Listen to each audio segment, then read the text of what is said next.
لکھا ہے سیدہ کائنات ایک رات 1000 نوافل ادا فرمایا کر. اور لکھا ہے جب حضرت سیدنا بلال حبشی رضی اللہ تعالیٰ عنہ صدائے فجر بلند کرتے تو رو کے اللہ کی بارگاہ میں عرض کرتی وہ یہ تو تہجد گزار لوگ تھے. حضرت ہے کو تہجد والا بیٹھا. میں جب آپ کو اور خود کو دیکھتا ہوں تو پھر میں اکثر سوچتا ہوں کہ یار ہم ہی وہ لوگ ہیں کہ جن کو حضرت موسیٰ علیہ السلام نے اللہ پاک سے مانگا تھا یا اللہ امت میں دے دے. ہم ہی وہ ہیں. میں اکثر سوچتا ہوں یار ہم میں وہ. جب اللہ پاک نے الواح تورات حضرت موسیٰ علیہ السلام کو عطا فرمائی, آپ نے تورات کا مطالعہ کرنا شروع کیا تو دیکھتے کیا ہیں کہ امت محمد کی شان لکھی ہوئی.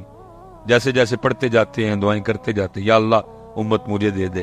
جواب آتا ہے یہ امت میں نے اپنے احمد نبی کے لیے خاص کر دی ہے. پھر آگے پڑھتے ہیں پھر دعا یا اللہ امت مجھے دے دے. پھر جواب آتا ہے یہ امت میں نے اپنے احمد نبی کے لیے خاص کر دی ہے. پھر پڑھتے ہیں پھر کہتے ہیں یا اللہ یہ عرض کرتے ہیں یا اللہ یہ امت مجھے دے دے. پھر جواب آتا ہے کہ یہ امت میں نے اپنے احمد نبی کے لیے اتنی بار یہ بات ہوئی. بس یہ پتر سب کی طرف سے آ گئے ہیں, اب کسی نے پیسے دینے نہیں آنا. ٹھیک ہے اللہ آپ کو بہت زیادہ عطا فرمائے. اب جو کو 2-4 باتیں کرنی ہیں وہ کر کے تو ختم کرتے. ٹھیک ہے آپ کو پیسے دینے نہ آئے, یہ آپ سب کی طرف سے آ گئے ہیں. ہر بار یہی جواب آیا کہ یہ امت میں نے اپنے احمد نبی کے لیے, یہاں تک کہ پھر آخر میں حضرت موسیٰ علیہ السلام اللہ کی بارگاہ میں عرض کیا کرتے ہیں رب کریم اگر یہ امت مجھے نہیں نہ دینی پھر اس طرح کر مجھے اس امت میں شامل کر دے. لیکن امت کا حال تو دیکھو یار. میں اکثر سوچتا ہوں ہم ہی ہیں وہ, یہی وہ امت ہے جس کو حضرت موسیٰ علیہ السلام نے اللہ پاک سے مانگا یا اللہ یہ امت مجھے دے. امت کو اپنی اب اس لیے پتر یہ کچھ کریے حضرت تم اور کرنا یہ کہ صرف حضرت مزار پہ آنا اور آ کے چلے جانا نہیں. دیکھو صاحب مزار کی تعلیمات کیا ہے, صاحب مزار کا پیغام کیا ہے. صرف داتا صاحب کے عرس تک محدود نہ رہ جاؤ بلکہ یہ دیکھو داتا صاحب پیغام کیا لے کے آئے, داتا صاحب کی دعوت کیا تھی, داتا صاحب یہاں کیا کرنے آئے تھے, داتا صاحب نے یہاں آ کے کیا کیا. ہم داتا صاحب کی دیگ, ہم داتا صاحب کے مزار کے غلاف اور ہم داتا صاحب کے مکھانوں سے تو نہیں آگے گئے کوئی بھی.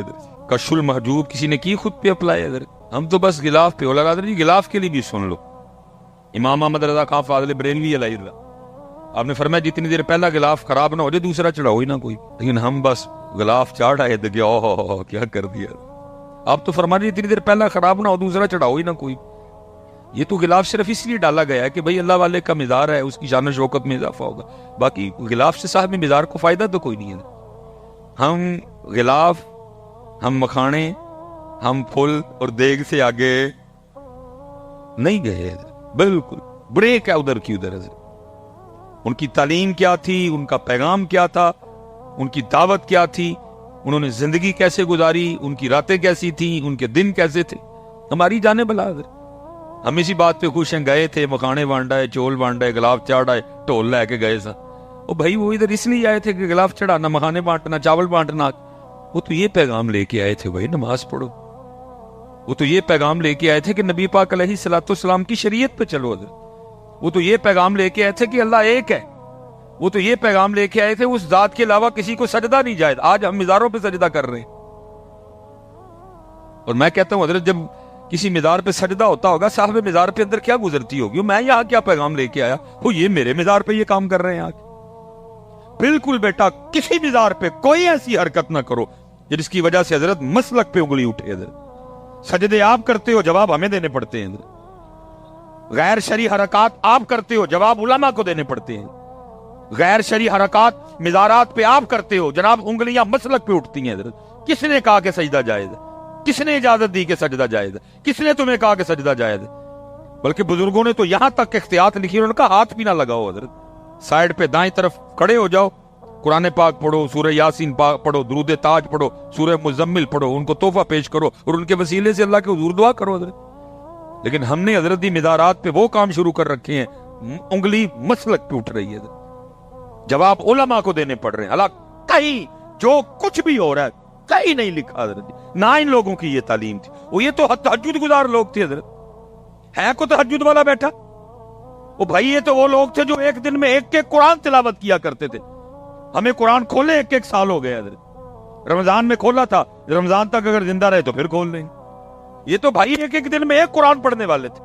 یہ تو تہجد والے تھے, یہ تو 500 نفل پڑھا کرتے تھے, یہ تو سارا دن اللہ کا ذکر کیا کرتے تھے, یہ تو سارا دن درود پڑھنے والے لوگ تھے, یہ تو نرم دل لوگ تھے, یہ تو محبتوں والے لوگ تھے. ذرا خود کو دیکھو, کیا لیا ہم نے ان سے حضرت, سوائے غلاف, مکانے, ٹول اور چول, کیا لیا ہم نے ان کی زندگی سے حضرت؟ کہاں ہے ان کی تعلیمات حضرت؟ کہاں ہے ان کا پیغام حضرت؟ نہیں بیٹا, یہ ان کا پیغام خود پہ اپلائی کرو حضرت. اب دیکھو نا, میں ایک بات آپ سے کرنے لگا ہوں حضرت جی. ان کا پیغام کیا تھا؟ 5 ویلے دی نماز پڑھو. حضرت کیا تاریخ ہے حضرت, کتنے سال پرانا مزار ہے پاکستان میں؟ چلو حضرت جی, اب ظاہر ہے میں حضرت کے لیے کوئی اتنی انفارمیشن نہیں رکھتا کوئی بھی. میں چلو جی آپ کو انہی کے 2 بڑوں کی بات سنا دیتا ہوں حضرت. ایک غوث اعظم رضی اللہ, ایک سلطان باہو رحمت اللہ.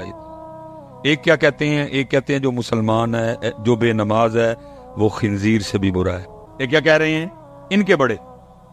ظاہر ہے جی سلسلہ علیہ قادریہ شریف ہے جی. کون سا سلسلہ بھی نہیں پتا. چلو ظاہر ہے جی کتنا کہتے تھے, ملنے گئے نا جا کے کسی نہ. ایک کیا کہہ رہے ہیں جو بے نماز ہے وہ خنزیر سے. ایک کہہ رہے ہیں جو بے نماز ہے اس کو مسلمانوں کے قبرستان میں. میں اب آپ سے پوچھتا ہوں, ان کی تعلیمات یہ ہیں, بے نماز خنزیر سے برا, جو بے نماز ہے اس کو مسلمانوں کے قبرستان میں نہ. جب آپ نماز پڑھے بغیر مزار پہ جاتے ہوں گے, میں آپ سے سوال پوچھنے لگا ہوں, ذرا بتائیے اندر صاحب مزار پہ کیا گزرتی ہوگی بیٹا؟ ان کو غلاف سے کیا خوشی, ان کو تیرے چولوں سے کیا خوشی, ان کو تیرے مکانوں سے کیا خوشی؟ اگر تو نے ان کو خوش کرنا ہے نا تو پتر پھر 5 وقت کی نماز پڑھ کے جا, وہ پھر خوش ہوں گے. یہ تو امت نے کیا ان کے ساتھ, جو وہ پیغام لے کے آئے امت نے وہ, جو انہوں نے تعلیم دی امت نے وہ, جس سے وہ منع کرتے رہے امت نے شروع کر دیا. ان کی تعلیمات لاؤ بیٹا. اب دیکھو نا, قربان جاؤں جی شان اہل بیت سیدہ کائنات ہے, لکھا آپ ہر رات 1000 نوافل ادا فرمایا کرتی تھی. یہ کہنے کو بیٹا منہ سے 1000 کو چھوٹی گنتی نہیں, سال میں امت کو صرف 1 تراویاں پڑھنی پڑتی ہیں. تسی رہے جڑے اسی ہیں, اسی بھی رون والے ہو جاندے ہیں. ہم بھی کوئی ایسا کاری ڈھونڈ رہے ہوتے ہیں بس یا لامون تتا لامون ہوئے. ان کی تو چھوڑے نہ جی, ساڈا حال ہوندا اسی پہ لبدے پھرنے ہیں. اور جدن کو قاری صاحب 10 منٹ اوپر لگا دے جاتے کہہ کے جانے ہیں حضرت تھکا ہی چھڑیا جی. لیکن لکھا ہے سیدہ کائنات ایک رات 1000 نوافل ادا فرمایا کر. اور لکھا ہے جب حضرت سیدنا بلال حبشی رضی اللہ تعالیٰ عنہ صدائے فجر بلند کرتے تو رو کے اللہ کی بارگاہ میں عرض کرتی, ربا تیری رات ہی موک گئی. 1000 نوافل ادا فرما چکی ہیں. حضرت بلال اذان فجر رو کے عرض کرتی, ربا تیری رات ہی موک گئی, اور کوئی رات تو اس طرح کی بنا دے کہ فاطمہ کا سجدہ ہی مکمل ہو جائے. وہ 1000 نوافل پڑھ کے بھی کہا کرتی تھی تیری رات ختم ہو گئی, سجدہ مکمل نہیں ہوا. لیکن امت کا حال ذرا دیکھو, آج امت کے پاس 5 نمازیں پڑھنے کے لیے بھی وقت نہیں ہے. ایسے درجی عرصے میں ویسے ایک آپس میں آپ سے سوال کرنے لگا ہوں, کہندے تھے میں کیمرہ بند کرا چھڑ, وہ وجہ دے دسو کیوں نہیں پڑھتے نماز؟ چلو میں نے تو پیار سے پوچھا نا, اللہ دی بارگاہ سے بھی جانا ہے نا, اتھے بھی تو پوچھنا ہی ہے. یہ آپ اور آپ کے نعت کھائیں ہو کہ جی جب میں کیا جہنم میں میرا سایہ بھی نہ جائے گا, اور لتر مارنے ایویں مارے نہ جائیے ہونا پیچھے لگ کے کتے. آؤ یہ بھائی تو تے تیرا نعت کھائی کہن دے دے, میں تجھے قرآن سنانے لگا ہیں جی. کلا اذا دکت الارض دکن دکا وجاء ربک والملک صفا صفا. وہ سایہ والا تو تے تیرا نعت کھائی میں قرآن نہیں وہ کہن دے جاتا کوئی بھی.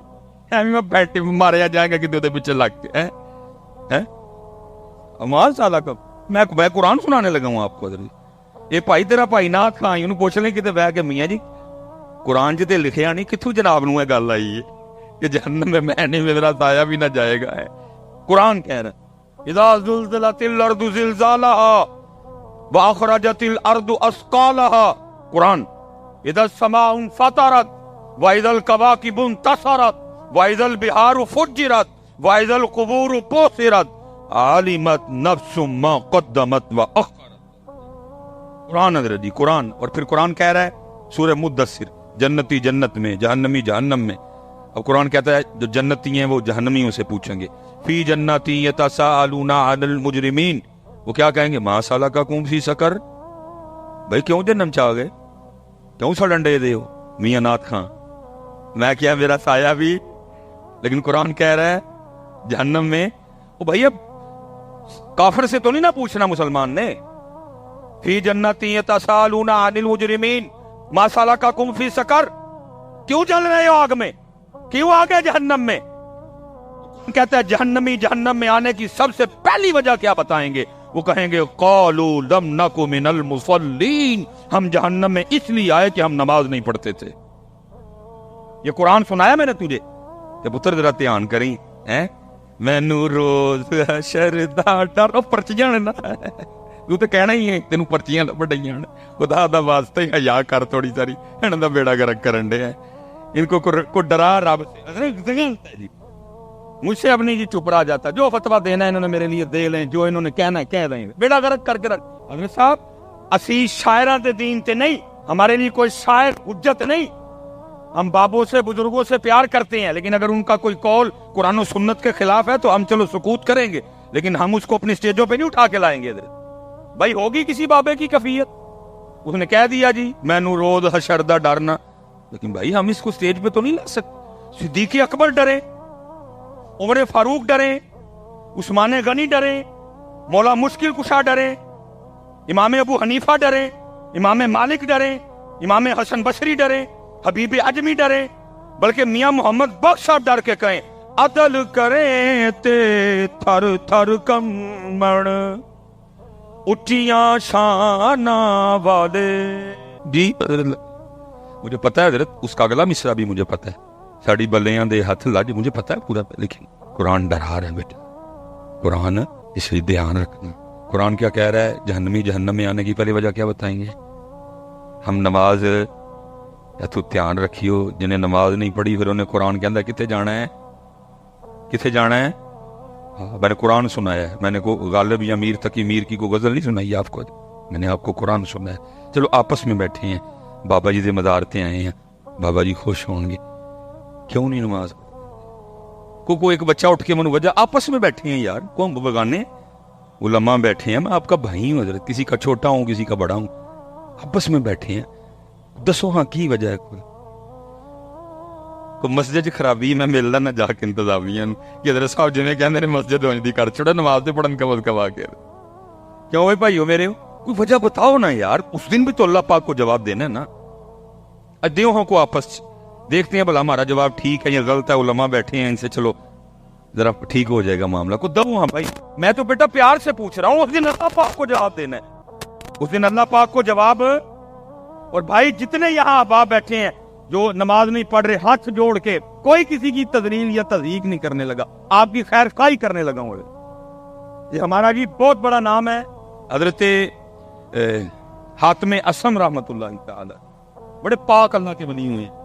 ان کے لیے لکھا ہے کہ ذرا وہ مخلوق سے نا تھوڑا ذرا سائیڈ پہ ہی, ذرا کوئی کسی جنگل میں رہتے تھے حضرت جی, جس نے جانا وہاں ملنے کے لیے جانا. وہ حضرت کا ایک چاہنے والا تھا, اس نے جب بھی جانا اس نے جا کے عرض کرنی حضرت بات کا مفہوم ہے تو میں محفل کرانی, تو ہم نے فرمایا کرا. انہوں نے حضور محفل ادن کرانی جدن تو ہی آؤ گے. وہ لگا رہا استقامت سے. ایک دن حضرت بھی کہا چل 10 کیڑی تاریخ ہے میں آ جاؤں گا. تاریخ طے ہو گئی. آپ نے فرمایا بھائی ٹھیک ہے, ہونے کسی تیری مان لئی, محفل دا ٹائم دے شر تو 3 میریاں بھی مننی ہیں. اس نے کہا حضور وہ کیا؟ فرمایا پہلی شرط یہ ہے کہ جہاں میرا جی چاہے گا میں وہاں بیٹھوں گا. اس نے کہا ٹھیک ہے. ذرا حضرت کرسی سرسی تے نہیں بیٹھ گے, حضرت ذرا زمین تے بیٹھ جان گے. ٹھیک ہو گیا. فرمایا جو میرا جی چاہے گا میں کھاؤں گا, تیرا پابند نہیں. انہوں نے کہا حضرت ذرا مرغن کھانے نہیں کھائیں گے, سادے کھائیں گے. وہ بھی ہو گیا. فرمایا تیسرا میں ادھر جو کہوں گا تم سب کو کرنا پڑے گا. اس نے کہا حضرت یہ بھی ٹھیک ہو گیا. وہ دن آ گیا. جنہوں نے تو جا کے حضرت کی زیارت کی سی تو کی سی, جنہوں نے نہیں کی ان کو بھی پتا چلا حضرت حاتم اسم آ رہے ہیں, وہ بھی آگے سارے. جب حضرت آئے نا تو حضرت جوتیوں میں بیٹھ گئے. انہیں بڑا کیا حضرت, میں کرسی شرسی نہیں رکھی, زمین تے کپڑا پایا. فرمایا نا میں تھے بہنے. محفل ختم ہو گئی, لنگر شروع ہوا. حضرت نے اپنی جیب سے جو کی روٹی کا کچھ ٹکڑا نکالا, آپ نے کھانا شروع. اس نے عرض کی حضرت میں نے یہ سارے کھانے آپ کے لیے پکائے ہیں, سارے تو آپ کے صدقے سے کھائیں گے. فرمایا نہ بھائی اسی اونا کی کھانا ہے. تیسرا جب آیا نا آپ نے فرمایا تھا جو کہوں گا وہ. حضرت نے فرمایا بھائی دودھ والے دی نا وڈی جڑی کڑائی نہیں ہوندی وہ لے کے آؤ. لائی گئی. فرمایا اس کے نیچے چولہا بناؤ اور آگ لگاؤ. لگا دی گئی. فرمایا خوب آگ بھڑکاؤ, خوب بھڑکائیے. فرمایا کڑائی پٹھی رکھو, رکھ دی. فرمایا اتنی آگ بھڑکاؤ کہ کڑاہی بھی آگ بن جائے. جب کڑاہی سرخ ہو گئی نا حضرت نے جوتی اتاری اور کڑائی پہ کھڑے ہو گئے. فرمایا جو کی روٹی کا ایک خشک کہہ کے نیچے آ گئے. جتنے محفل میں لوگ تھے نا، فرمایا اس کڑائی پہ ننگے پیر کھڑے ہو کے یہاں جتنی روٹیاں، جتنی بوٹیاں، جتنے چاول، جتنی کھیر، جتنے گلاس پانی پیا، سب حساب دو. لوگوں کی چیخیں نس کی ضرور، یہ تڑی کرامت، یہ اللہ کی مہر ہے کہ آپ اس آگ نما کڑائی پہ کھڑے ہو گئے. پھر آپ نے بڑے طریقے سے اصلاح فرمائی. فرمایا یار اج اس کڑائی تے اس اگ تے کھلو کے تم ایک محفل کا جواب نہیں دے سکتے، اور کل وہ آگ جو اس آگ سے 10 گنا تیز ہوگی کھڑے ہو کے اپنی ساری زندگی کا حساب کیسے